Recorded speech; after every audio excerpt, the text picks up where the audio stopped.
Member of Appropriations, and great to have you with us, Senator. Thank you. Thank you, Lou. Let's start with the balanced budget amendment. 47 folks signing on, that's pretty powerful. Is it enough, in your judgment, to prevail in the Senate? Well, I'm not sure. You know, we've got to have 67, which would entail a lot of Republicans and Democrats getting together.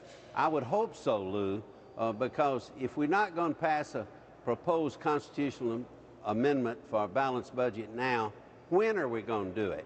I mean, the clock is ticking, and it's ticking very loud.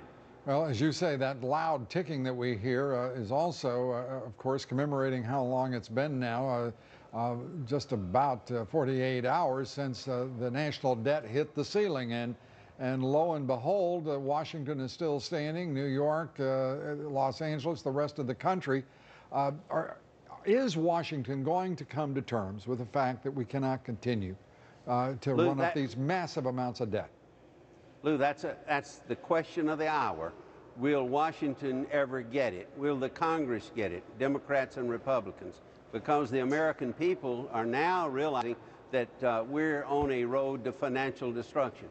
Will the Congress come along? I don't believe they're here yet. I don't believe enough Democrats and I believe all the Republicans are the ones I talk with, to do something about spending. We might differ on how we do it, but I'll tell you, if we don't do it now, I don't know when would be a better time.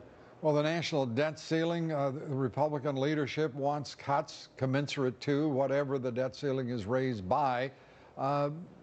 The Democrats, this president, the leadership in the Senate haven't been exactly forthcoming with enthusiasm. What's the likely result? Well, I'm not sure, but not only is I believe a lot of the Democrats in the Senate been absent in this debate, real cuts, real tackling of the issue. I wonder where the president's been all this line. President Obama, he's been all over the board, but I haven't seen him really face up to the American people and say, look, we've got a problem. This problem is so immense, it goes to the well-being and the future of this nation. The Consumer Financial Protection Bureau, to be headed by, if the president is to have his way, Elizabeth Warren. Is there any truth to the suggestion that the Republicans will stay in session to prevent Elizabeth Warren from becoming one of the president's recess appointments?